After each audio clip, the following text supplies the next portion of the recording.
you can even watch back. Giving players all the props or put them on blast. We don't give no hot takes, only talk facts. We're giving all our devotion, riding high on this wave of emotion. Going all out, yeah, cause this is our time. No, ain't no stopping us till we reach the finish line. All in, we came here to win. We're gonna give everything. S-I-C-K on the run. S-I-C-K, sick, sick. On fire, we're ready to fight. We'll bring the house down tonight. S-I-C-K on the run. S-I-C-K, sick, sick. Play it on the car ride, play it when you lounge. X and O, you know that we can hold it down. Shout out to my man Sammy, got it off the ground. And to all the listeners tuned in right now, got debates, analysis, and speculation. This is sports talk for the new generation. You know where to find us, got a reputation. Sick podcast, your #1 sports destination. We're giving all our devotion, riding high on this wave of emotion. Going all out, yeah, cause this is our time. No, ain't no stopping us till we reach the finish line. All in, we came here to win. We're gonna give everything. S-I-C-K on the run. S-I-C-K, sick, sick. On fire, we're ready to fight. We'll bring the house down tonight. S-I-C-K on the run. S-I-C-K, sick, sick. S-I-C-K, it's the sickest podcast. Tune in for the audio, or you can even watch back. Giving players all the props or put them on blast. We don't give no hot takes, only talk back. S-I-C-K, S-I-C-K, S-I-C-K, S-I-C-K, S-I-C-K, S-I-C-K, S-I-C-K. all in, we came here to win. We're gonna give everything. S-I-C-K on the run. S-I-C-K, sick, sick. S-I-C-K, it's the sickest podcast. Tune in for the audio, or you can even watch back. Giving players all the props or put them on blast. We don't give no hot takes, only talk facts. We're giving all our devotion, riding high on this wave of emotion. Going all out, yeah, cause this is our time. No, ain't no stopping us till we reach the finish line. All in, we came here to win. We're gonna give everything. S-I-C-K on the run. S-I-C-K, sick, sick. On fire, we're ready to fight. We'll bring the house down tonight. S-I-C-K on the run. S-I-C-K, sick, sick. Play it on the car ride, play it when you lounge. X and O, you know that we can hold it down. Shout out to my man Sammy, got it off the ground. And to all the listeners tuned in right now, got debates, analysis, and speculation. This is sports talk for the new generation. You know where to find us, got a reputation. Sick podcast, your #1 sports destination. We're giving all our devotion, riding high on this wave of emotion. Going all out, yeah, cause this is our time. No, ain't no stopping us till we reach the finish line. All in, we came here to win. We're gonna give everything. S-I-C-K on the run. S-I-C-K, sick, sick. On fire, we're ready to fight. We'll bring the house down tonight. S-I-C-K on the run. S-I-C-K, sick, sick. S-I-C-K, it's the sickest podcast. Tune in for the audio, or you can even watch back. Giving players all the props or put them on blast. We don't give no hot takes, only talk back. S-I-C-K, S-I-C-K, S-I-C-K, S-I-C-K, S-I-C-K. S-I-C-K. Turn up your volume. Because you're about to listen to The Sick Podcast. With Tony Marinaro. 55 seconds left in the penalty, a minute and 27 seconds left in regulation time. Boston 4, Montreal 3. Lafleur coming out rather gingerly on the right side. He gives it into Lemaire, back to Lafleur. Oh! The sickest Montreal Canadiens podcast. You're in the ball! Sports entertainment like no other. Rejoint, on lui fait perdre la rondelle, une passe devant. Et c'est le dégagement et ce sera la victoire des Canadiens. Stanley pour les Canadiens, le 23e de l'histoire. You found the dogs! John, you found the dogs! He found the dogs! And all together, they worked a young team to the top. And now, a 24th Stanley Cup banner will hang from the rafters of the famous Forum in Montreal. The Canadiens win the Stanley Cup. Brought to you by Energy Transportation Group. Driven to be different. La Vida Tibi. Embrace your true nature. And Playground, your premier gaming destination. It's gonna be sick. Marinaro on this Thursday, December 12th. What an absolute disaster tonight at the Bell Center. The Montreal Canadiens didn't give up 1. They didn't give up 3. They didn't give up 5, 7. They gave up 9. It's the most goals that a team has given up this season in a game, and it adds to the Montreal Canadiens giving up 6 in Boston, giving up 6 versus Pittsburgh, giving up 7 versus the Rangers, giving up 8 versus Seattle, giving up 6 in Washington, giving up 6 versus Vegas, and giving up 9 tonight. The Canadiens gave up 6 goals in period number 3. Jake Evans saying after the game, I don't know, maybe we quit or something or whatever. He doesn't have the answer. Nick Suzuki says, I don't think we quit. I think we just made mental mistakes. And every time we made a mistake, the Penguins made us pay. Suzuki says it's embarrassing. Brendan Gallagher says we're not providing an entertaining product. It's as simple as that. Marty St. Louis has no answer as to what happened tonight. And tonight was just an absolute disaster. The Penguins beat the Canadiens by a score of 9-2 on a total of 11 points for the line of Crosby, Raquel, and Rust. Marinaro, the Sick Podcast, brought to you in part by Energy Transportation Group, a leading full-service logistics provider serving all of North America. Driven to be different. Also brought to you in part by Bittt Tibi. They launched their new Ultra Lager. It's a refreshing, thirst-quenching beer, perfect for chilly winter days. Only 90 calories, 2 grams of carbs, 4% ABV per can. Available in a pack of 6 and 12 in grocery stores all around the province of Quebec. It's ultra light, ultra refreshing. I think it's time for the McGuire Report. The McGuire Report. Presented by Vago Italian. And the McGuire Report is presented by Vago. Open 23 years, longevity. Not many restaurants open that long. I've been going there for about that long, to tell you the truth, because they are on Green Avenue, corner of the Maisonneuve, where my previous employer used to have their studio. Private dining rooms for any occasion, birthday, engagements, corporate meetings, plenty of free parking after 6, open Monday to Saturday evenings, and lunch Tuesday to Friday. Fresh quality ingredients, old world Italian classics, and new Italian. Come see Tommaso, the most popular man in Westmount, who's one of the partners, of course, at Vago, along with Angelo, and they are at 1336 Green Avenue in Westmount. I'll give you the number right now to call for reservations. If we can bring it up one more time, it's 514-846-1414. Pierre McGuire, I can't wait to hear what you have to say tonight. First of all, good evening, Pierre, and what do you tell me? That was not very good, obviously. It started right from the beginning of the game. I didn't think the Canadiens were ready to play, Tony, and I think they got fat and cozy on that 5-game homestand. I think it's about time they had on the road. I think their heads got inflated. Too many people are telling them how good they were. People are actually thinking about potentially they can make that last wild card position. Nothing could be further from the truth. This is all about rebuilding their group.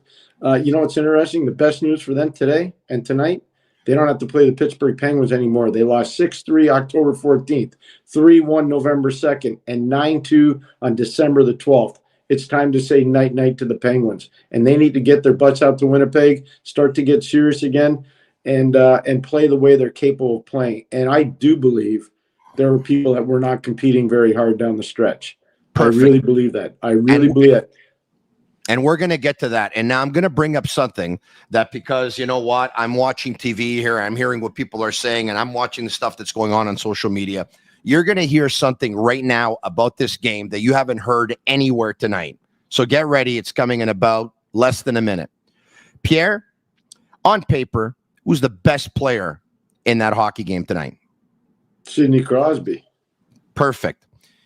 If you take a look at all the players and the season they're having, out of all the players, who's having the best season out of all of them? Sidney Crosby. Perfect. Who's got the last line change in tonight's game, knowing the Canadiens are playing at home? Marty St. Louis.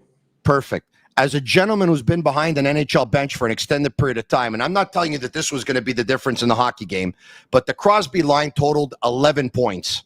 Raquel got 4, Rust got 4, and Crosby got 3. I want to ask you, what was the plan to contain the Crosby line tonight? I want to know what the plan was. It looked like they were going power on power, but the thing that was really mind-boggling to me is you have Lane Hudson and Mike Matheson playing in a matchup situation against both those guys. And if you look at one of the Rust goals, I mean, it's a face-off win, and Mike had a tough night.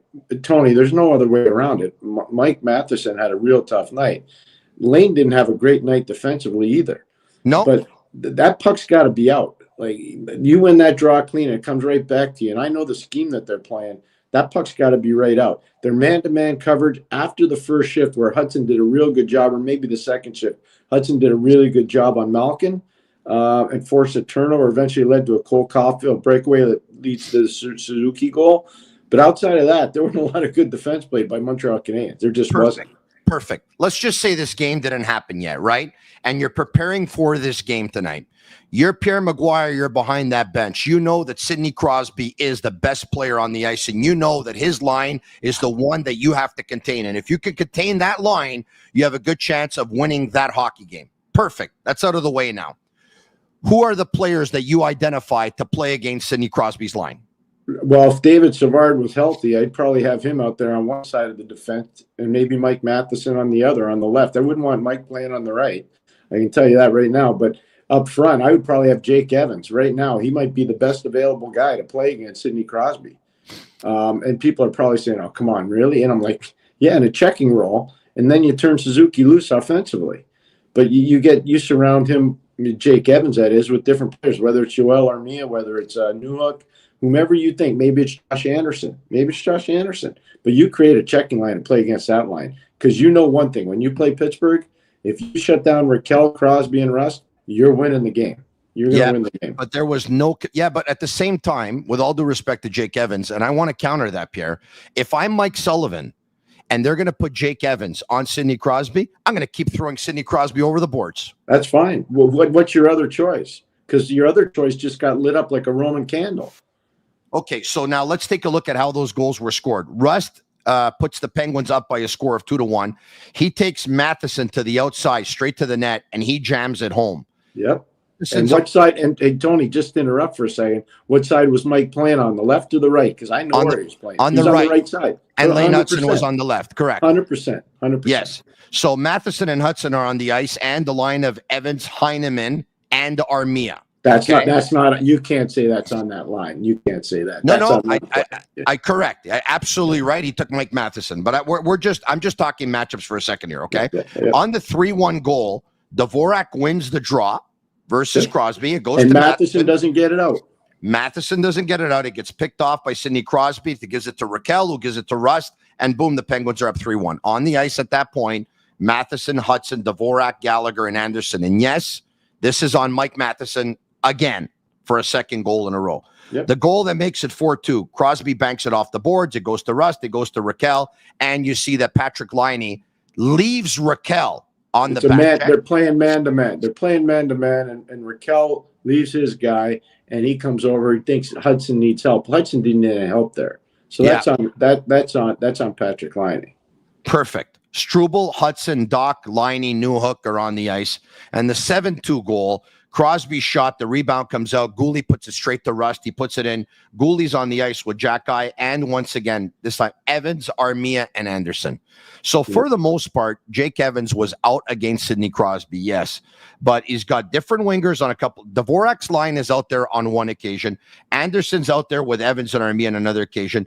Different defensemen. Strubel's with Hudson. Jack-Eye's with Gooley. Matheson's with Hudson a couple of times. Yes, Matheson's playing the right side. They probably don't have a choice. Yes, you know what? He had a bad game, all that stuff. But I think they had the wrong game plan tonight. Now they probably would have lost did. anywhere. Yeah. I wouldn't have never played Hudson and Matheson against that line. By the way, I just wouldn't do it.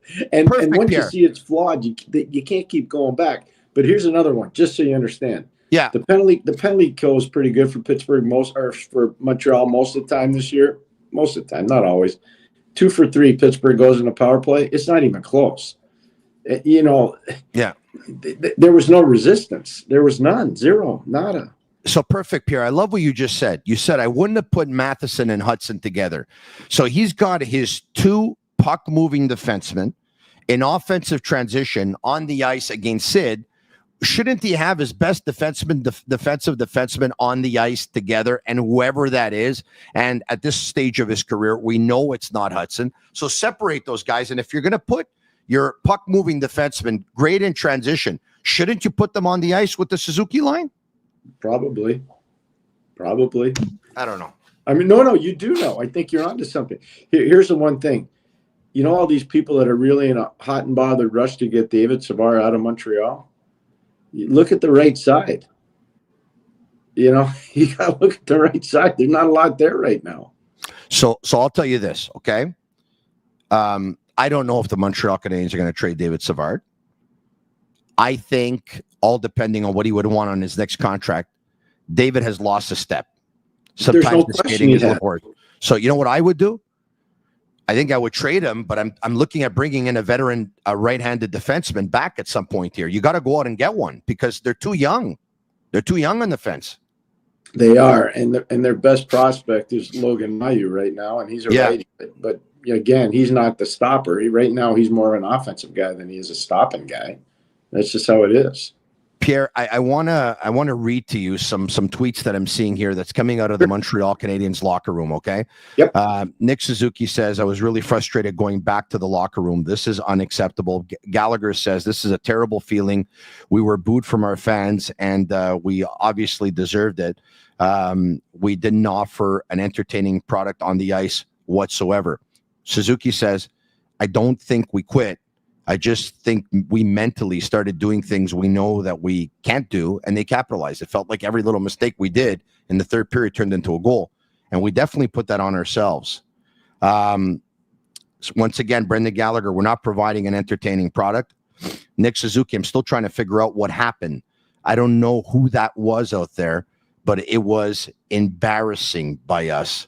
And Jake Evans, I'm trying to get Jake Evans's quote here. I had it just a second ago. Anyway, I'll get it. But Jake Evans says he talked about, some guys possibly quitting. Marty St. Louis, when Stu Cowan asked him during the post-game news conference what made him the most angry or upset behind the bench in tonight's 9-2 loss, I don't know if it was anger, St. Louis said. To me, it was more disappointed. I think anger is an emotion. Disappointment is a feeling. Because I felt going into third, I was excited to see. I think we took 2 early penalties in the third. By the way, Josh Anderson took both of them. It's hard to get some momentum, and then the game just kind of slipped away. And after that, the chain came off. I don't know. I think I was a little bit angry maybe on the 4th goal, the 5th goal maybe. But after that, I was more disappointed than I was angry. Pierre? I think they're going to look at the tape, and one of the things that really set them back in this game, Tony, and I don't know how many people remember that, the 2 early penalties in the second period when they had chances on the power play, they lost momentum on the power play. They lost momentum in the building. It wasn't good. It wasn't good at all. And look, I'm bullish on Laine being on the power play. I'm really bullish on Lane Hudson being on the first power play. But you go watch the tape of that game, and you watch how that team fell backwards after those 2 power play chances to start the second period. One was a carryover from the end of the first. But you go watch the tape of that, and you see what happened. That team regressed big time. And then Josh Anderson, the slash to Owen Pickering's face, that's unacceptable. Like, that is out of bounds, man. Yeah. There was no reason for that. And he knew exactly what he was doing. And don't let him say, well, I lost control of my stick. No, you did not.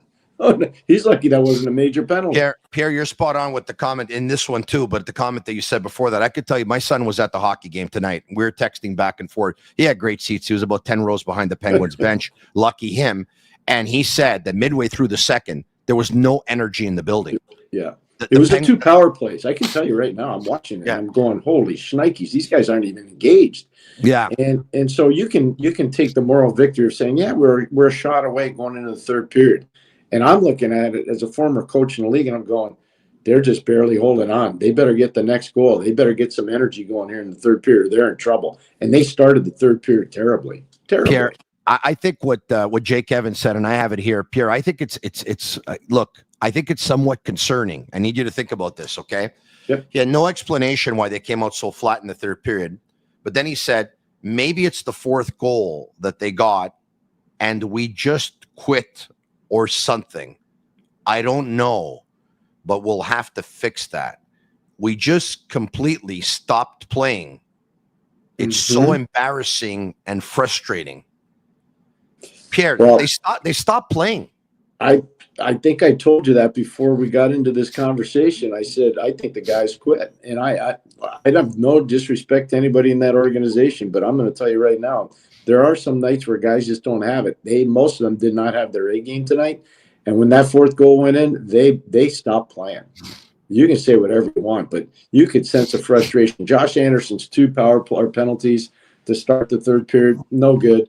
And the players just said, you know what, we just don't have it tonight. And then the fourth goal goes in, and it's see you later, alligator. Yeah, but you know what? To quit after, so they win last game versus Anaheim. I think, you know what, Patrick Laine scores a big power play goal, and obviously Samuel Montembeault stands on his head. Tonight was a game to forget for Montembeault. I don't think they lost the game because of Montembeault, because I think the game was almost out of hand when he gave up 2 bad ones. I thought the 5th one and the 6th one were really, really bad goals to give up. But by that point, I mean, I think the game is over. Nonetheless, having said that, they get the day off the following day. They got the day off on Tuesday. Yesterday they practiced, and then they went to see the kids at the Children's Hospital later on in the afternoon. They were in this hockey game midway through the game to quit the way to give up 6 goals in the third period. They gave up on 23rd of November. They gave up 5 goals in the second period versus Vegas. Tonight they gave up 6 versus Penguins. Versus Pittsburgh. With all due respect to them, we're not talking about the Red Army here. Krutov, Larionov and Makarov here. The Pittsburgh Penguins. They're a one-line team. They're a one-line team, and that's what they are. And people can say whatever they want. Tony, go back and listen to what you just said to me, because you're spot on. It's exactly what I told you from the start. These guys listen to the media. They listen to the fans. They had a day off. They came off a win that they probably didn't deserve, to be totally fair, because their goaltender stood on his head, and they're playing against a neophyte team that doesn't have a lot of experience from Anaheim. And look what happened to Anaheim. They go into Ottawa. They get driven. They lose again in Toronto tonight. Look at Anaheim's not a playoff team right now. They're just not. And I think they're building their team the right way. They're going to be a good team down the road. They're just not ready to do it now. So if that's the game, if that's the level you want to celebrate as an organization, you're flawed and you're in trouble. And I think this thing, 5 games at home in a row, and some of the success they had at the tail end of the homestand, I think put them into this situation tonight. I really do. So I got something for you here. Prior to tonight's game, with Patrick Laine returning, the Canadiens' line of Doc, Slavkovsky, and Laine has been their least effective line on the team. Mm-hmm. Since Laine has returned, the line of Doc, Slavkovsky, and Laine, and since Laine has returned, the Canadiens are the least effective 5v5 team in the league in terms of scoring. Now, Marty kept them together because they had won 3 or 4 games at one point here. And you know what? Okay, let's keep them together. Even though they're not scoring 5-on-5, let's keep them together. Pierre, it's enough now. It's enough. Well, the coach saw enough too. Guess why? Yeah. He put Slavkovsky up with Suzuki and Caulfield at the last part of the second period, and then played most of the third period. But, and then they put Newhook where I thought Newhook would go in the 2-hole, and they moved Doc over the wing. So I don't know what's going to happen long-term with this whole situation. The one thing I would tell you right now, I would show Slavkovsky tape of every time he has one hand on his stick and he's just swinging it to try to make a defensive play. Yeah. He needs to play through people. He has to stop using his stick as a magic wand. I'm telling you right now, like fundamentally, that kid is flawed right now. And I'm his biggest proponent. I'm his biggest fan. But fundamentally, he is flawed. He's reaching rather than skating to an area. And it's bad. It's not good. And he's got to get that fixed. And one other thing, Tony, when you watch the elite teams in the NHL play, it's tape to tape to tape. And guys don't lose stride. This team is not passing the puck well. They are, as a group, they are not passing the puck well. That's very concerning, Pierre, because this is a Marty St. Louis coach team. And if Marty St. Louis knew how to do things, he knew how to make plays, he knew how to pass the puck, he knew how to shoot the puck, he knew how to score goals, he knew how to create offense. This is concerning. Look, I know they're in a rebuild. Look, really, I get it. But when you're in your third year of your rebuild, are you supposed to have 7 games where you've given up 6 goals 1, 2, 3, 4 times, 7 goals once, 8 goals once, 9 goals once? Like, this is bad. Like, in all of those games, they stopped at one point. In some of them, they stopped for an extended period of time. Yeah. And the one tonight, they didn't even show up for the third period. I mean, it's bad. The one that stood out to me, and I was really disappointed in the team, was down in Washington. Remember that before they went into Pittsburgh? Yeah. That was a mail-in job, and that's the first time I believe, and you told me this, I think, that the coaching staff actually skated them hard on Friday before they went into Pittsburgh on Saturday. That's the one where I said, these guys mailed it in. They mailed that game in.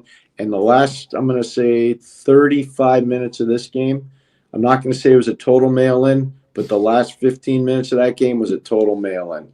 So I'm gonna say they weren't elite the last 35 minutes, but I'm gonna say the last 15 they mailed it in. All right, okay. So if you're Marty St. Louis tomorrow morning, what's practice like? What are we doing here? We're professional. We're getting after right away. We're moving the puck. You got to remember too, you're going into Winnipeg. That's a kind of a weirdo trip. It's a one-off. You go out there, time zone. Not that it's a big one. It's only an hour. You fly out, you play, and you come right back home. It's a different kind of a trip. It's not that easy. That being said, you got to make sure for about 30 minutes of that practice, those guys are plugged in, they're buttoned down, and they're ready to practice. And I would have the captains in tonight said, I don't care what everybody's telling you. I don't care what the media is saying. We're coming here tomorrow, and we are giving it for 35 minutes, and everybody's going to be plugged in. And if you're not, it's going to be nasty. So there's something that I haven't told you yet about that line that I'm going to tell you right now. That line is slow. That line is really slow. That line of Doc, Liney, and Slafkovsky is slow.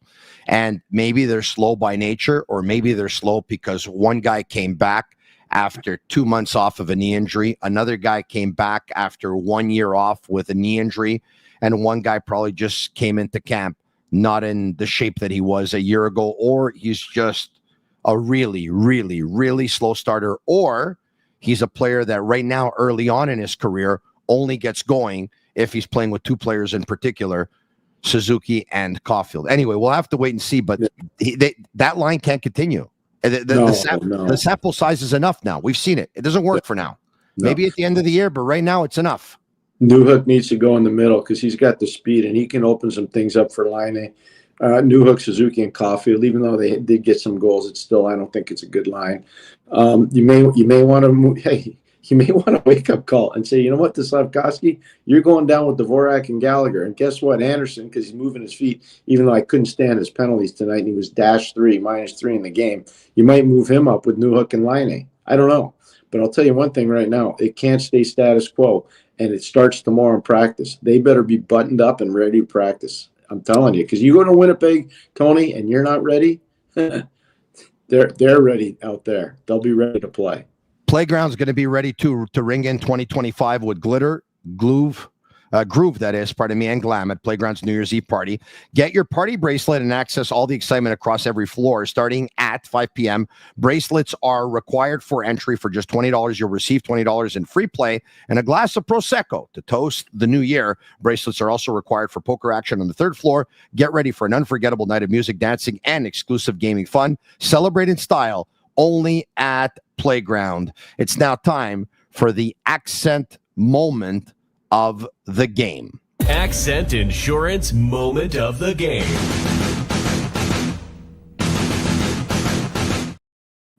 Pierre, even at 3-1 Pittsburgh, I think there's a game. At 3-2 Pittsburgh, there's a game. And then all of a sudden, Sidney Crosby banks it off the boards to Rust, to Raquel. He makes it 4-2, Raquel does. And then all of a sudden, the wheels just came off. You said that the Canadiens had a couple of power plays that gave them no momentum. We could probably use that as your accent insurance solution moment of the game as well. Either or.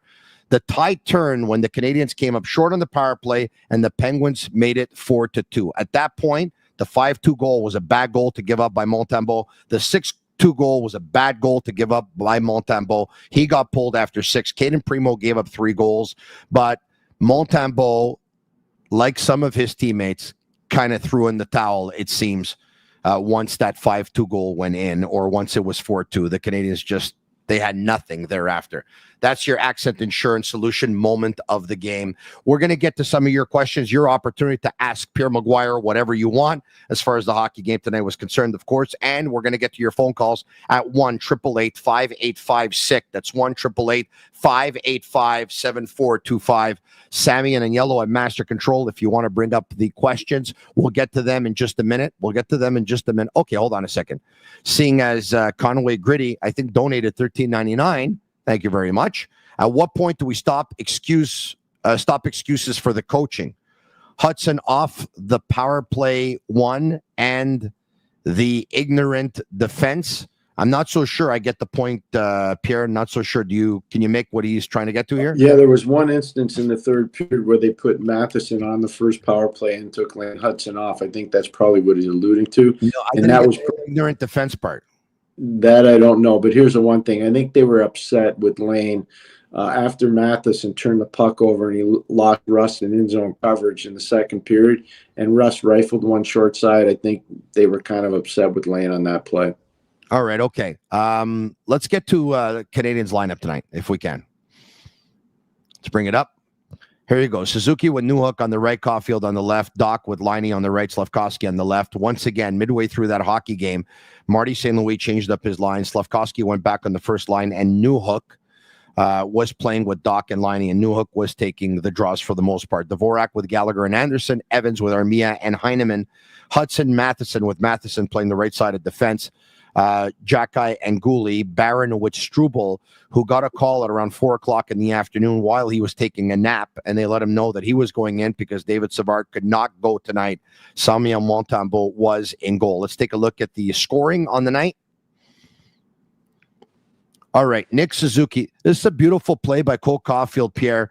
Maybe we'll get to a positive here where he cuts off a pass from Chris Letang. And then he attacks the Pittsburgh Penguins, and he draws a couple of players to him, one of which is Letang. I'm not so sure that Letang should have gone to Caulfield, seeing as he already had a man on him, and he left Nick Suzuki unattended. But Suzuki grabs it on his forehand, brings it to his backhand, and scores. He gives the Canadiens a 1-0 lead, just 2:12 into the game. But 2 minutes and 6 seconds later, with the Pittsburgh Penguins on a power play, Christopher Letang with a great pass right behind the Canadiens' defense, and Ricard Raquel was right there with his stick on the ice. He just redirected it into the open side. It's 1-1. Brian Rust takes Mike Matheson to the outside and then goes to the net and jams it in the far post, 2-1. Then that draw that Dvorak wins, but Mike Matheson's clear attempt gets picked off by Sidney Crosby, who gives it to Raquel, who gives it to Rust. That's the play that you were talking about, Pierre.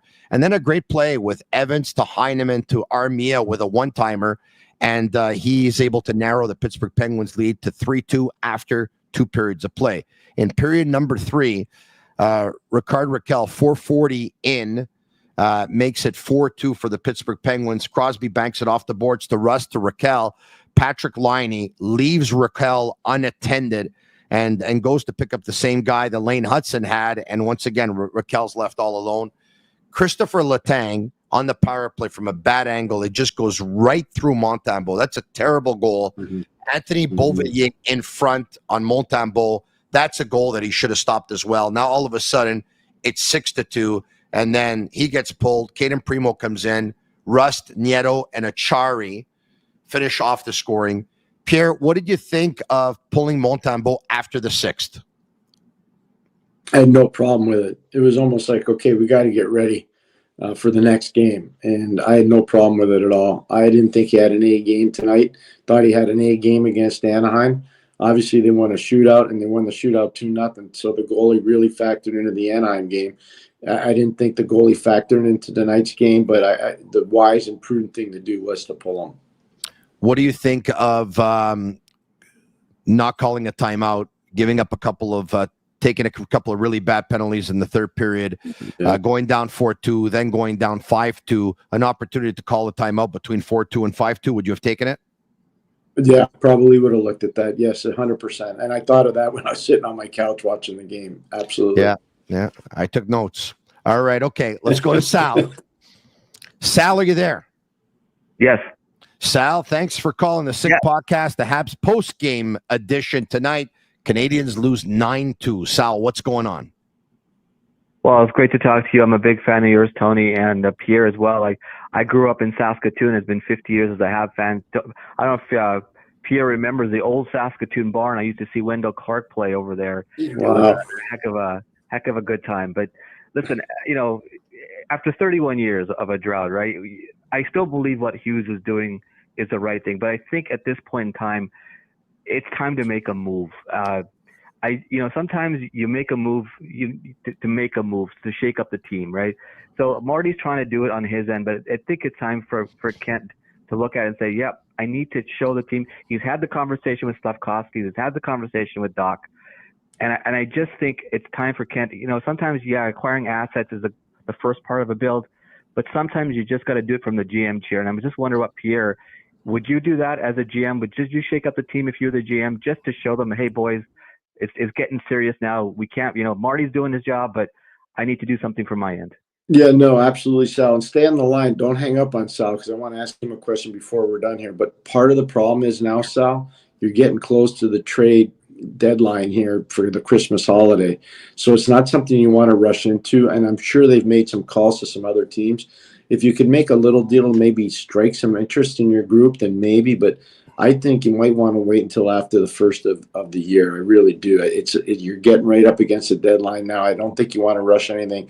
But Sal, you're in Saskatoon now. Did you see Kirby Dach play when he was in Saskatoon? No, I grew up in Saskatoon. I actually went to high school a couple years after Brian Sprudlin did. But okay, I remember the old barn. I remember Roger Kortko and Todd Struvey and some of those guys. If you recall those names, I'm sure you do. 100%. Yeah, that's more my vintage. Yes. Yeah, but Sal, I got a question for you, okay? And I need you to think about this one carefully. Who are you going to trade? Juraj Slavkovsky, Nick Suzuki, Cole Caulfield, Caden Gooley are part of the core. They've been signed. You're not trading those guys. Correct. So we got that out of the way. You're not trading those guys.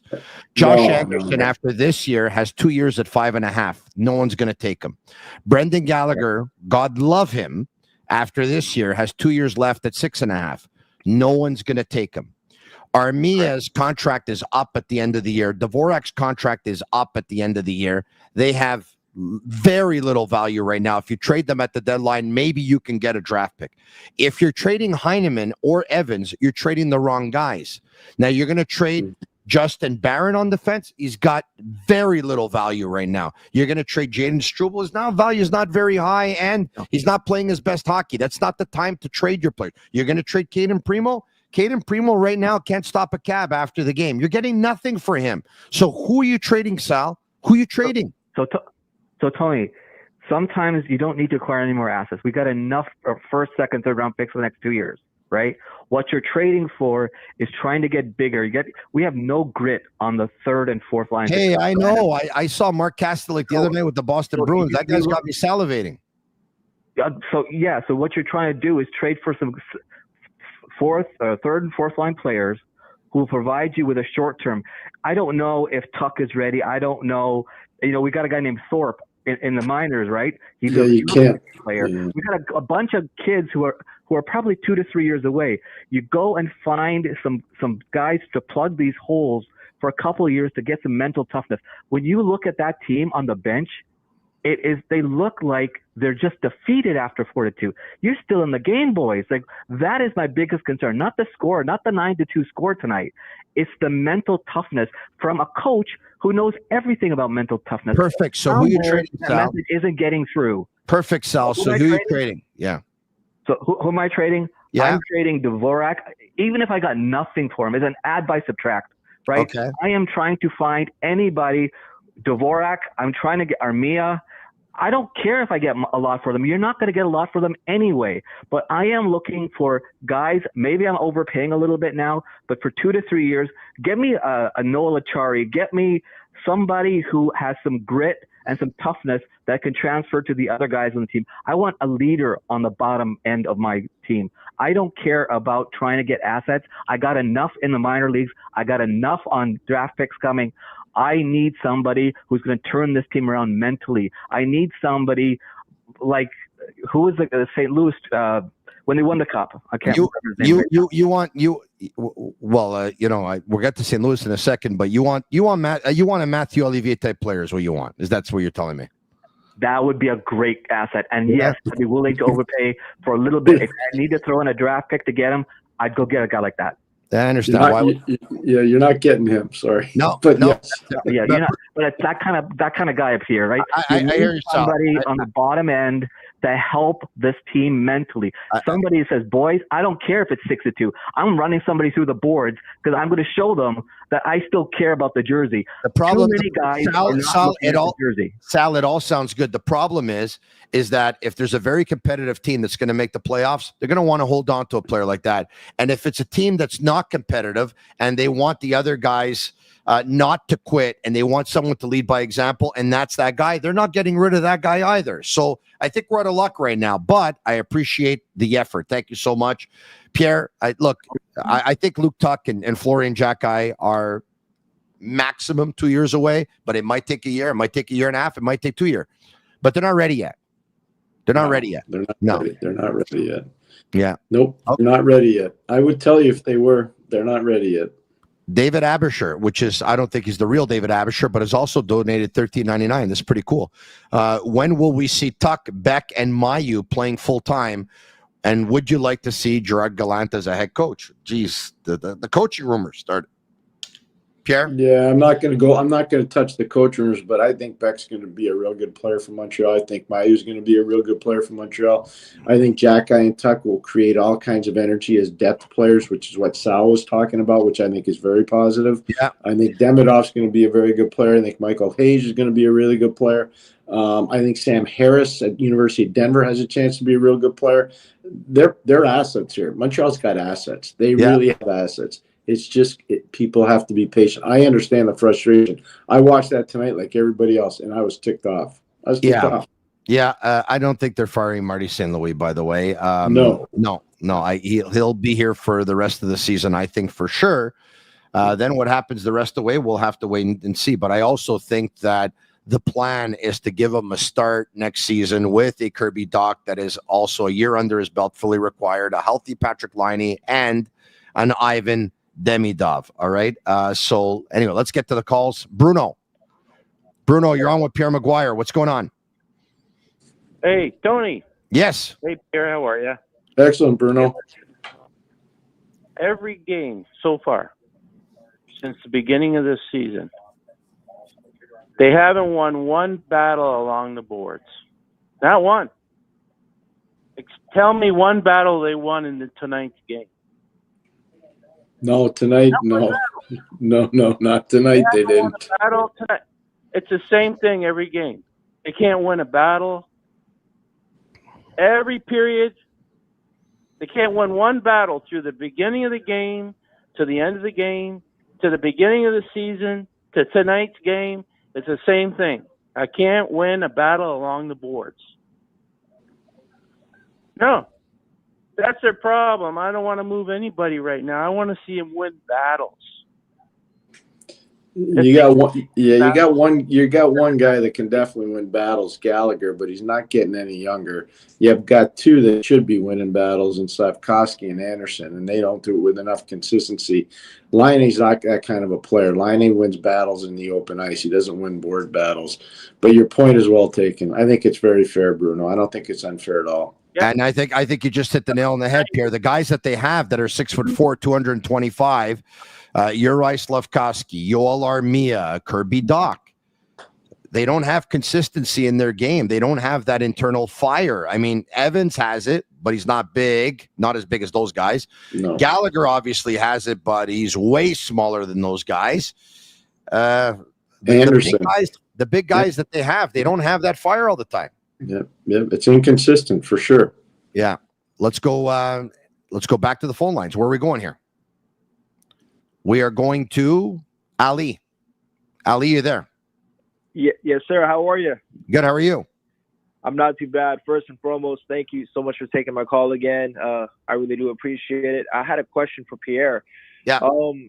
Do we believe Marty needs an experienced veteran coach behind the bench with him? Because games like tonight have occurred many times this season, and I believe that a lack of talent may be one thing, but a lack of effort is unacceptable. Matchups at home with the opposing team. I've always felt that since the beginning of the season that he needed maybe somebody else. And I know they hired an individual, I'm forgetting his name, who is not on the bench with him. Roger Grillo. I don't know.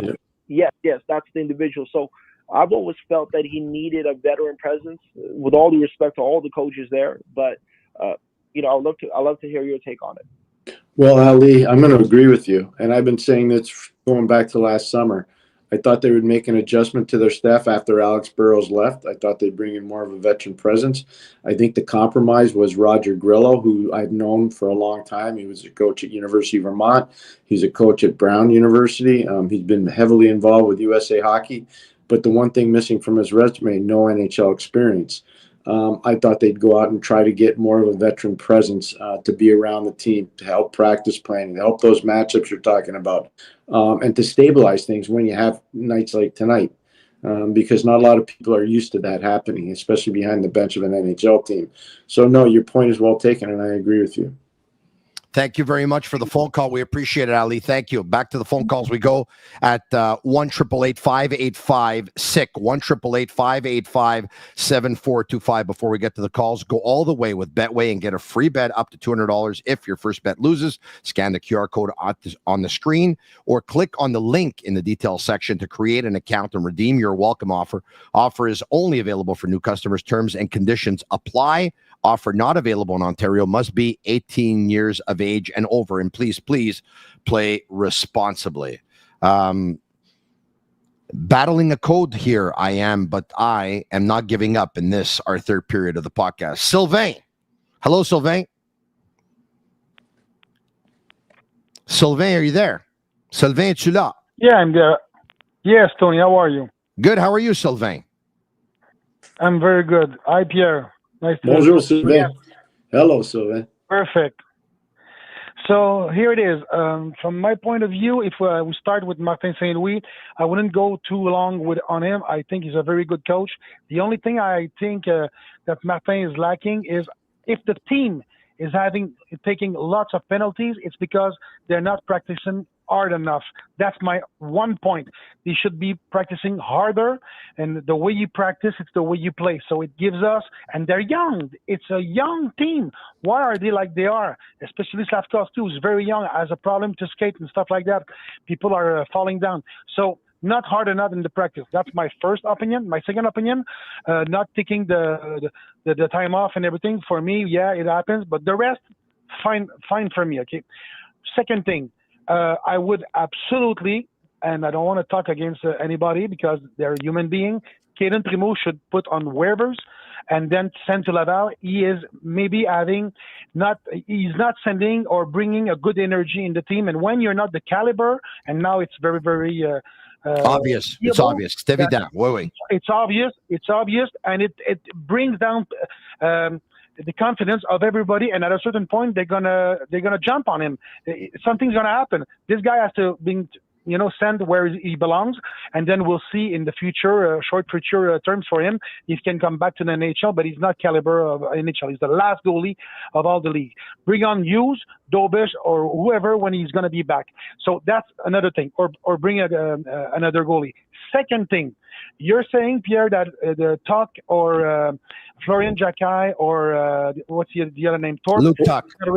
Luke Tuck. Okay, seriously, I don't care. What I would do, I'll keep Slavkovsky on the first line. I would bring Newhook on the center of the second line because he's going to bring speed, and we will wait till Dak and Laney because they're good players to get in shape with because we see that Dak is not skating like last year. He's not the shadow of himself. But on the third line and the fourth line, I would make some move. Gallagher is okay. Anderson, you're good. We spend a lot of money. Go upstairs. That's it. Those penalties, it's enough. You got to send now the message. So bring some youngsters. Put Heineman on that line if you want. And the third line, if Dvorak is not winning, put him upstairs because he's not part of the future. Bring Thorpe, bring Tuck, bring Florian Jacquet. And you know what you tell them? Go ahead, have fun, hit, bring us to the Canadian energy. So like the energy line. I don't care because at this moment, there's about 3 players playing on the third and fourth line that brings nothing and they bring penalties and it's not, the message should be clear. Well, hold on. Like you're definitely hold on. So you're definitely not bringing Tyler Thorpe, who's a 19-year-old who's playing for the Vancouver Giants in the WHL. All right, so that's not happening. Now, if you want to tell me, that you love Laval's line of Luke Tuck and Florian Jacquet and Vincent Arsenault, for example, and you want to bring some of those guys up, I get it. But Pierre, the last thing you want to do, too, is bring up guys that aren't ready, right? I mean, is there a risk of burning those guys as well, even though they're role players? Yeah, 100%. But the other part, too, is you got something really good going on in Laval, and you want those kids to play a lot of games this spring. And you want to stabilize that situation. They're going to come up, and I like Sylvain's point because I do think those players can bring some instantaneous energy. It won't last, though. They're not ready to play at that level. They're just not. It's a way different level. But I do think if they have a prolonged playoff run and they have a real good year down in Laval, which they are having right now, and they're getting really well coached by Pascal Vincent, who knows what happens next year? Who knows? But I'll tell you one thing right now, he's not wrong on the energy. Those depth players, they got to take pride in that job. And I don't see a lot of guys taking pride in that right now. He brought up Caden Primo, and look, this game was over before Caden Primo gave up the goals. But I understand Sylvain's point because their confidence in Primo is so low right now, they don't even want to put him in anymore. And, they're only going to end up putting him in when it's 2 games and 2 nights, traveling, whatever. Yeah. Like, they probably had already him penciled in and playing the home and away versus Detroit.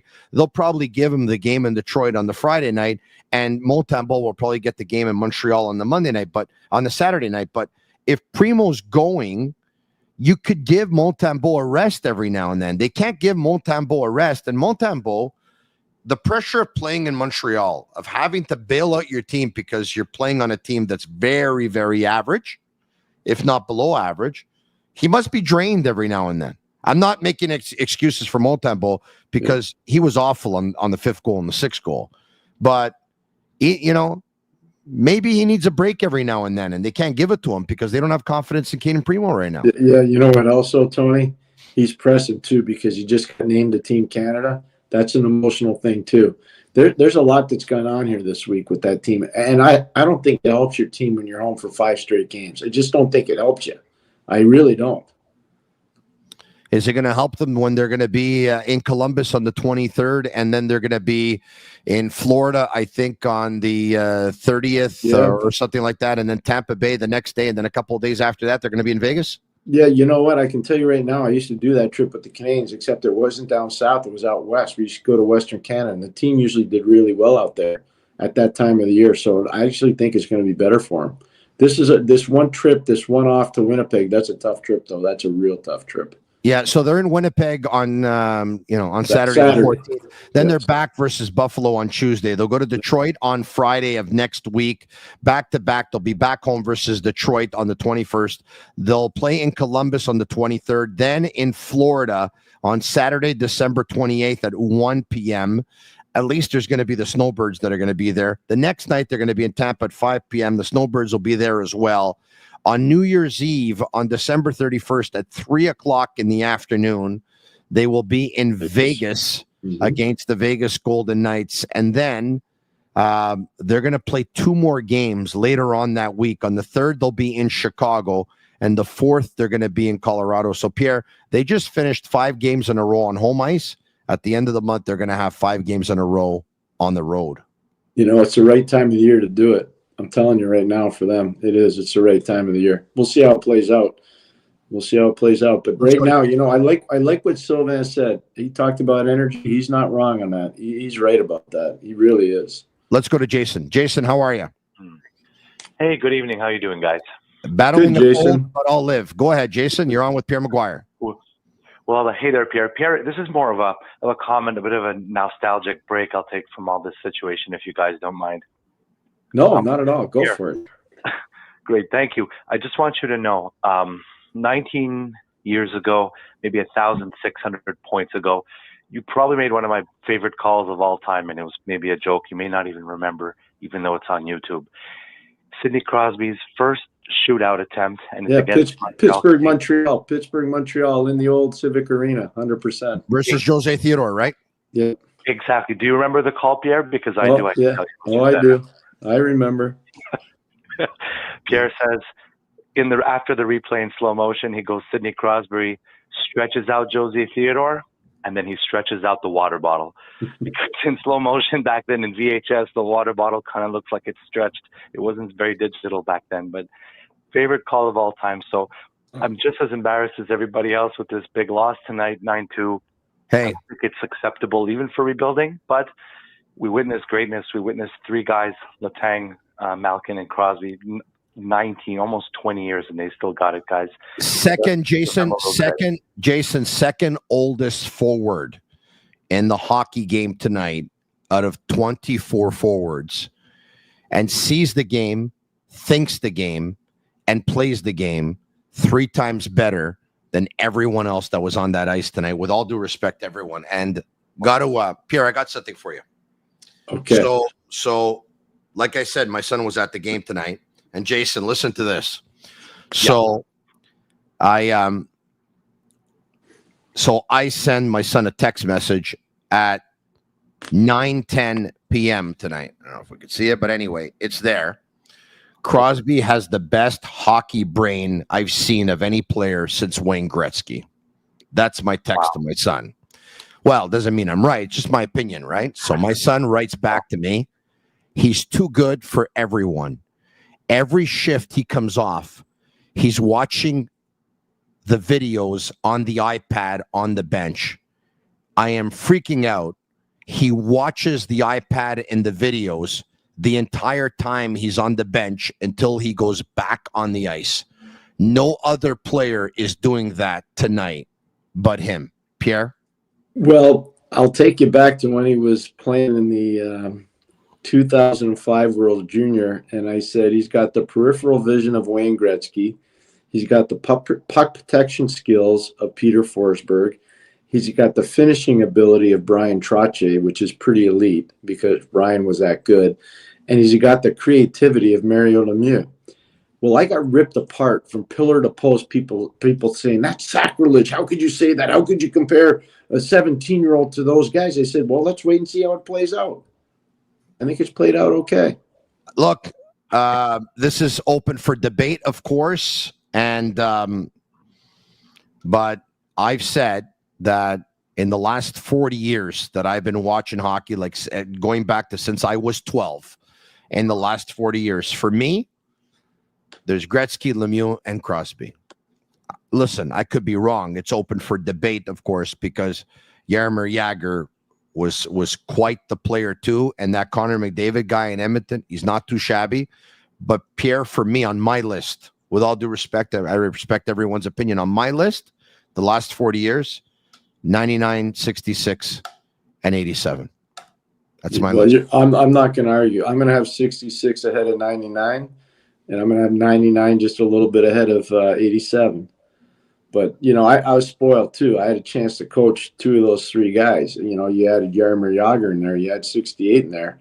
When you have an up-close and personal seat to watching those guys every single day and running the practices for them, and you see how good they are, you're like, whoa, this is overwhelming. I never had that opportunity with Sid, but I can tell you, I watched Sid since he'd been playing at Shattuck St. Mary's, you know, and that's before he got drafted by Rimouski. Yeah. One of the most amazing performances I ever saw was Sidney Crosby getting the Rimouski Oceanic into the Memorial Cup final in London, Ontario. They eventually lost to the London Knights. Corey Perry was on that team. It was a good London Knights team. And the fact that Sid was able to get that Rimouski team into the Memorial Cup final was unbelievable. It was one of the virtuoso performances I've ever seen by a player. It really was. We're going to go to Steven. Thank you for the call, Jason. Appreciate it. Steven, are you there? Yes, I'm there. You're Hey, on Steven. with McGuire. Right on. How you guys doing? Excellent, Steven. Thank you. Good. Pleasure to speak with you guys, and I really appreciate the time. I'm calling from Saskatchewan. I believe there's been a couple of us here tonight, and I can't recall if it was the other fellow Sasky that mentioned something about grit. I could be mistaken, but nonetheless, we have some grit here that we, for whatever reason, are completely ignoring right now in Michael Pezzetta. I'm just wondering, first off, if he's still alive, and second, why the heck we aren't giving him a try here right now. You know, it's a good. You know what? That's a really good question because you know what, Tony. I heard he was doing interviews in the dressing room the other day. Yeah, yesterday with Gooley. Yeah. Yeah, I heard he was doing interviews. I don't know why. I don't know why they don't want to give him an opportunity. Tony, you're around it far more than I am, so I don't know. Look, Pierre, I think they view him as the 13. He's going to be the odd man out, but it is a great question because what a great example that you can send when guys quit on a shift or a period or in a game to say, you know what? I know Michael is a less effective hockey player. I know Michael is probably a less talented hockey player, but Michael's going to give me everything he has, and he's not going to cheat the game. What a message that would send within the locker room. And Pierre, for a guy that has signed a contract extension and I think is nowhere close to being relieved of his duties, that he still has that power, I don't understand why Marty does not take this decision. I really don't get it. I don't either. You know, he doesn't have to sit Nick Suzuki or he doesn't have to sit Cole Caulfield because that would, you know, you're obviously playing with fire when you do that with your captain or with your high profile goal scorer. But if you do that with a third line player or maybe even, you know, borderline second line player, and that's the player you sit out and you put Pezzetta in, you're looking for a shockwave within your team. That'll give you a shock. Oh, yeah. That'll stimulate your team big time. I completely agree. You know what? It's a great call. Pezzetta next game. Pezzetta next game. 100%. I mean, yeah, drastic times call for drastic measures. I mean, the answers might be there. I'm not saying it's going to change everything, but we got to make some, you know, really big decisions here, really shake it up like one of your previous callers said too. And like, I'm kind of a crazy guy when it comes to things, and none of my suggestions will be taken seriously, but I would consider sitting some of the stars too. I mean, even Slav. Yeah, you don't want to do that because you can't alienate the entire process. But I do think I'll tell you one thing right now. After Josh Anderson's 2 penalties and the fact that he was -3 tonight, I'd have no problem sitting him down and sending a message to everybody. Yeah, we don't care. Like enough's enough. That's a good point, Pierre. But my only qualm with that is Josh Anderson is playing hard right now, and he was almost invisible for the most of the part of the season here so far. But I'm really liking his game right now. Yeah, but yeah, the penalties, I digress. Yeah, but those 2 penalties though at that time of the game, that can't happen. Especially when he swats a guy in the head. When he swatted Owen Pickering in the head with his stick, he knew exactly what he was doing. By the way, Pierre, I know we said it was a difficult night for Lane Hudson tonight, but we have to say that midway through period number 1, with the score tied at 1, Lane Hudson had a shift that lasted about a minute. He had the puck in the offensive zone. I mean, he looked like the Harlem Globetrotters playing versus the Washington Generals. It was unbelievable. And by the way, TVA Sport, if you're on application X, formerly known as Twitter, they tweeted it, and I have retweeted it. You have to go see Lane Hudson's entire shift. A buddy of mine texted me and said, Hudson could have had 2 points already. And Pierre, I texted him back and I said, he's a superstar. People should stop being afraid to say it. He's a superstar.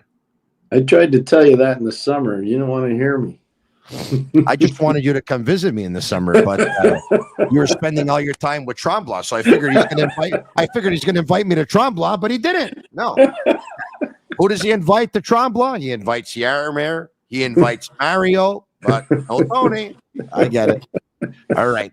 It's your opportunity to ask Pierre McGuire a question. Sammy and Yellow, you can bring up the questions. We've taken quite a few calls. We'll continue to take the calls if we have to, if they're there. But we'll take a couple of questions here. Why don't we go with a good 10 questions? Robert Balser, why didn't Slav get a 2-year bridge, Pierre, instead of a long-term deal? I think you touched on this last show. Yeah, I think you get yourself into trouble with a star player, a guy that was a first overall pick.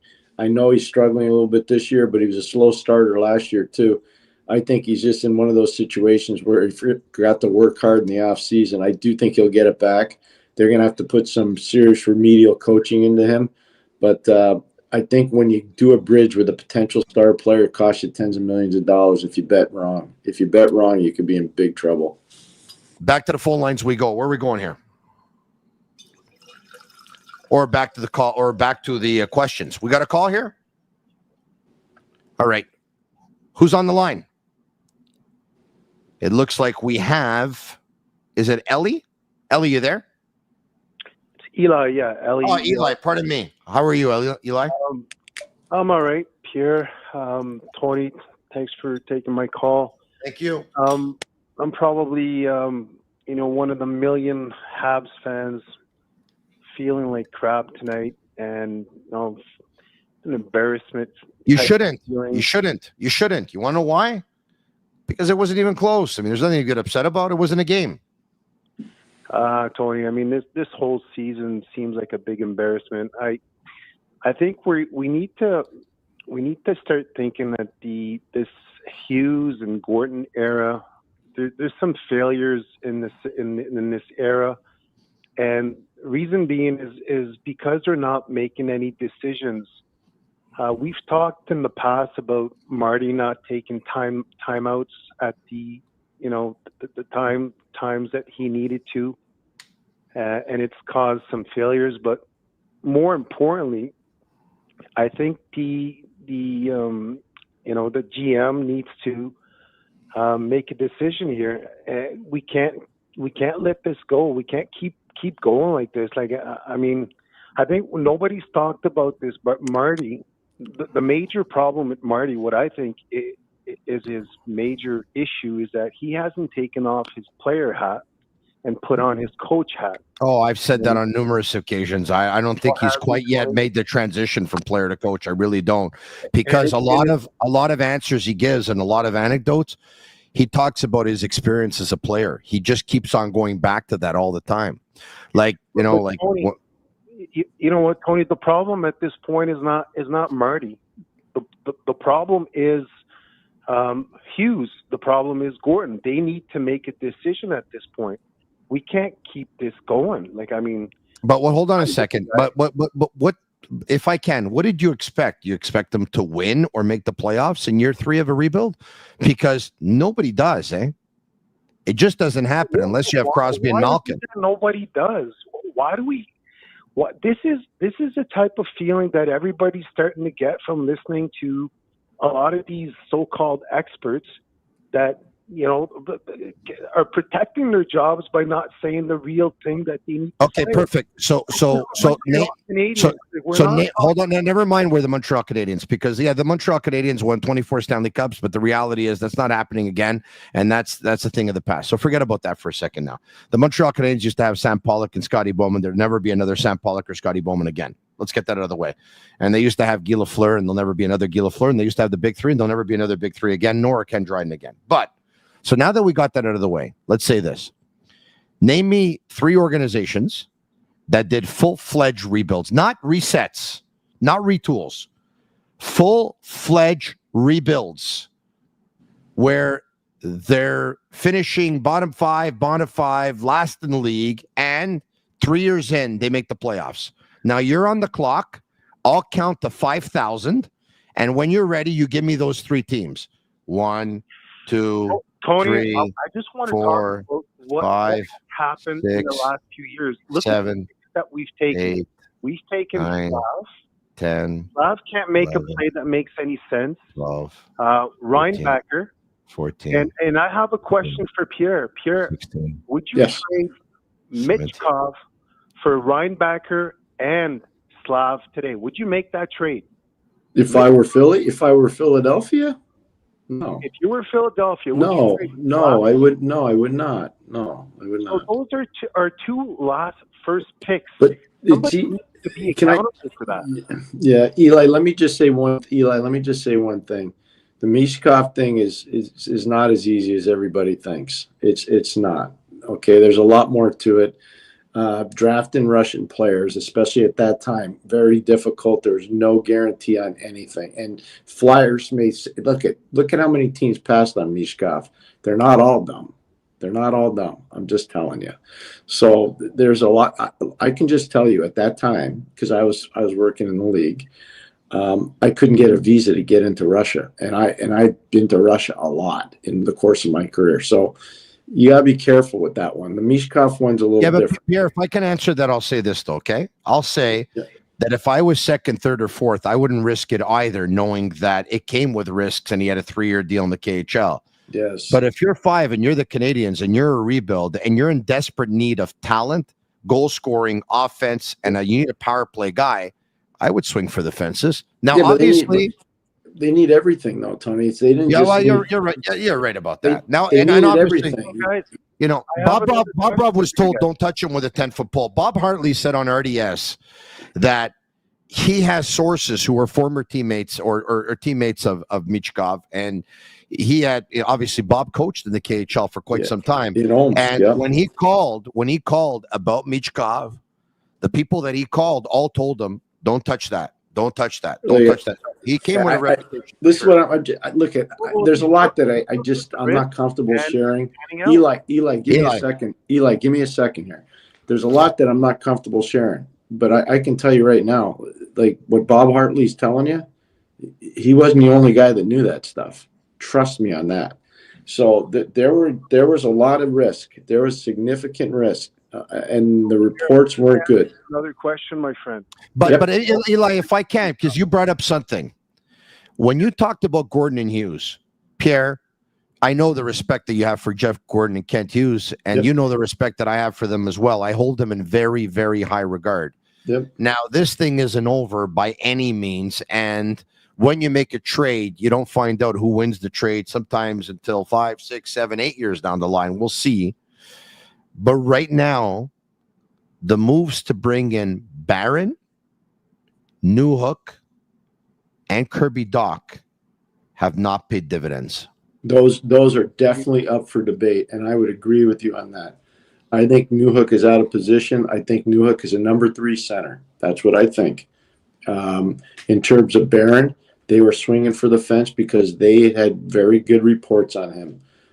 So I would agree with you on that. I can just tell you this, Tony. I'm very comfortable telling you, as part of the management team where we were offered Dvorak, and I said no. I felt very comfortable saying no because of the dollar value and what I perceived he would bring to the organization. So we did not take him, and Montreal did. So, you know, there's a lot of slotting that has to go on. Here's the difference. This is when he was with Arizona. Correct. And you have to understand, the year before, I was in the pod in Edmonton for 2.5 months. Kenny Albert, myself, and I think 4 officials were there the longest, with the Dallas Stars, obviously, who lasted the whole time as well. But I saw Arizona a ton, whether it's playing or practicing. And, you know, I watched for my own eyes on an everyday basis, and I did not think that he was going to be the guy that was going to help our team. But Montreal took him, and he's a useful player, but he's a depth player. That's what he is. He's a depth player, and he makes too much money to be a depth player. Yeah, that's right. You don't pay depth players 4.4, correct? Question, please. Yes, sure. Pierre, with all the experience you have and the scouting experience that you have, is there not another goaltender on this planet that can be slightly better than Primo? Why are we not making the move? Well, if you look at, I'll give you an example. Look what San Jose did the other day. San Jose brought Georgiev in, and they think that he's going to help them this year anyways. So Colorado's got 2 guys that they acquired within less than 10 days, you know, and one is Wedgwood and one is Blackwood. I mean, so could you have done that? I guess you could have, but I think that, you know, again, Primo's not as good as Georgiev. He's just not. So, you know, It's not that easy to just go out and trade for players. The one thing I'm going to say, and I've told this to Tony a million times on and off the air, you got one of the best prospects in all of hockey coming to Montreal, and he's coming soon. And his name is Jacob Fowler. And you're just going to have to be patient on that. I understand that we're in a rebuild, and I understand that in the future we might be, a top 5, top 6 team. But can we not give ourselves a chance to maybe be in the mix and make the playoffs? It seems like we've abandoned already. No, but I think it's fair. Hey, Eli, I feel your pain, but here, think about this. Owen Beck is going to be an NHL player. He's going to be a good one. Logan Mailloux is going to be an NHL player. He's going to be a good one. Joshua Roy needs to be more consistent, but if he can find consistency, he's going to be a solid NHL player. Lindstrom is going to probably have an opportunity playing in the NHL. Engstrom is going to have a chance. So my point is, you've got guys coming. It's just this isn't that easy to do. It takes time. I know that. I see that. But I think with better coaching this year, slightly better goaltending this year, we would be in the mix and maybe possibly make the playoffs, maybe go out with 4 in the first round, which is fine, but at least make the playoffs. That's all. Okay, what good is making the playoffs if it won't lead to a Stanley Cup, Eli? Yeah, no. Well, you never know. Okay. Well, you never know. They did the whole "you never know" strategy with Marc Bergevin. You know what I know? That he was there for 9.5 years and never won. Go ahead. And Eli, I have a question for you, Eli. Who are they going to beat out to make the playoffs? I mean, you guys know as well as I know that anything can happen in the playoffs. I just want to. Who are they beating out to make the playoffs? Who are they going to beat out to make the playoffs? Who are they better than? Well, I think we have more talent than the Philadelphia Flyers. I think we have more talent than the Utah Hockey Club. I think. Well, they're in the West. They don't count. Utah doesn't count. They're in the West. Who are they going to beat out in the East? You know who's gonna make the wild card? The Rangers and the Lightning. They're gonna make the wild card. So I'll just say this to you right now. Like, you want to be in the playoffs, that's great. I understand, but who you beating out to make it? What does being in the mix mean, Pierre? Being in the mix means you're playing important games going into March, and so you have to make a decision at the trade deadline. And I agree. I did not like how that was presented this year at the golf tournament, by the way. You know what, Pierre? I guarantee you one thing, that if you were GM of this team, Marty St. Louis would not be there because of his inexperience. Primo would not be there, and you would have made different moves that we would guarantee this team to really be in the mix and not lie to a whole bunch of hockey fans that watch this team day in, day out and feel totally embarrassed. Thank you for your phone call, Eli. I love the passion. I really do. That's awesome. All right. 1 or 2 more questions. We've gone way over time here, but look, the Canadiens lost by a score of 9-2. Why don't we make 2 more questions? David Abisher, you have 1. Is it time to move on from Newhook? He couldn't score with Colorado with more talent. He hasn't scored much with Montreal. Do you see Montreal being big spenders for free agents in the offseason? Pierre, you said you see him as a third-line centerman. I do. I see him as a really good third-line center because he can check and he can skate. And I think he'll subtly get his confidence. But I think there was an expectation he was going to be the same player that played at Boston College or the same player that played in Victoria in the BCHL. And that's just not a good comparison. Okay, so you're ready for what I'm going to tell you next? Yep. If you're convinced that Alex Newhook could be a really good skating checking center on the third line, and Owen Beck's coming by next year for sure, you don't have to re-sign Jake Evans. Nope, you don't. You don't, but I'll tell you one thing right now. Maybe you move Newhook and you re-sign Jake Evans at your price point, and Owen Beck goes into the 3-hole. Owen Beck's a really good player. Owen Beck is a really good player. Last question of the night. Slimesy says, question for Pierre. Did he see the game where the Liney hype is now? Did we see the game where the Liney hype is now going downhill? No, it's not going to go downhill because the power play is still going to be good. I said before the season started, I thought the Canadiens' power play would be around 23, 24%, somewhere in there. I think going into the game tonight, it was 22.3. They went 0 for 4 tonight on the power play. Their power play stunk. They were no good tonight. Their entries were terrible. It's the first time I've really seen them in a while where they had bad entries. That doesn't last forever. Teams have that from time to time.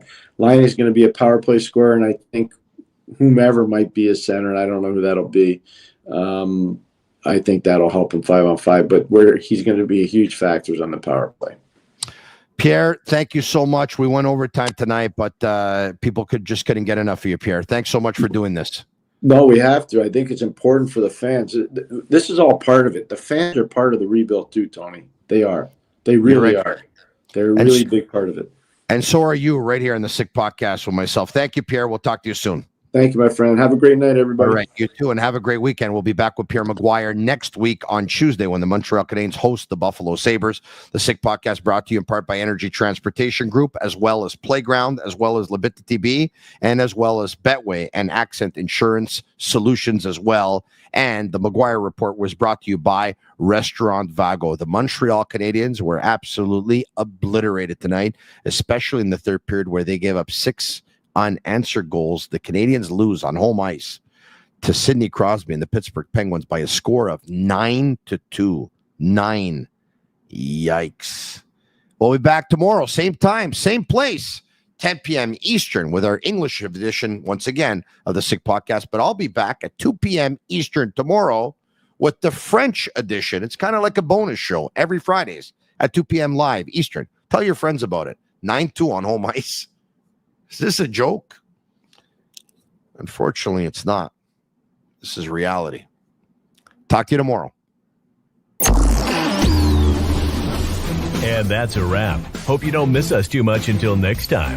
Follow the Sick Podcast with Tony Marinaro on YouTube, Instagram, Facebook, Google Play, and Apple Podcasts. The Sick Podcast is brought to you by Energy Transportation Group, driven to be different.